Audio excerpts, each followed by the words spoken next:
Arhivski oddelek Slovenske kinoteke v okviru svojih dejavnosti zbira, hrani in zagotavlja dostop do filmske dediščine. Za ta namen zagotavljamo ustrezne skladiščne pogoje, ki jih tekom let izboljšujemo, in zagotavljamo izvajanje restavratorskih del. Znotraj hiše izvajamo restavriranje malih formatov, pri zunanjih izvajalcih izvajamo restavriranje filmov na 35-milimetrskih formatih. Že z mesecem januarjem pa bomo lahko izvajali restavriranje filmov oziroma digitalno restavracijo filmov tudi znotraj hiše.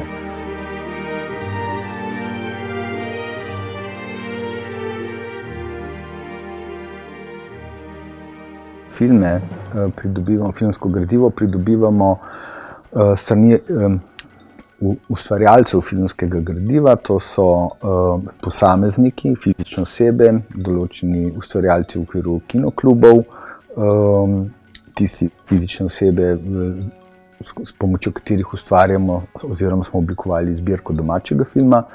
Potem zbiramo tuje filme, ki so v distribuciji na področju Slovenije. Potem skrbimo tudi za filme Slovenskega filmskega centra, s katerimi se izvaja promocija slovenske filmske ustvarjalnosti po svetu.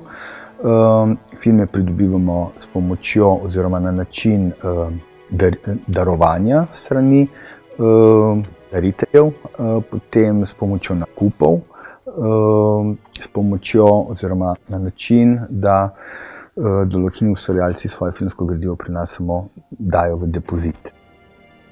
Slovenska kinoteka hrani filme stalno skladiščimo v Gotenici, kjer so pogoji 55% relativna vlažnost in 16 stopinj Celzija temperature. Vendar to seveda so v redu pogoji, niso pa najboljši. Po današnjih standardih bi morali biti 4 do 5 stopinj Celzija in 20 do 30 oziroma 20 do 40 nekje procentna relativna vlažnost. Moj najljubši film je povezan z nastankom kinoteke in z mojim pričetkom dela v kinoteki. Gre za film Ko sem bil mrtev oziroma Ali si Totvar, prvenec filmskega režiserja Ernsta Ljubiča, s katerim sem tudi stopil v izobraževanje tega poklica. Morda predvsem s pomočjo Johana Prisa, ki je bil restavrator tega filma v HG Film Restoration, ki mi je tudi podaril disketo, na kateri je bilo oziroma je vrsta tekstov, ki so tedaj me poučili, kaj je naloga arhivskih ustanov.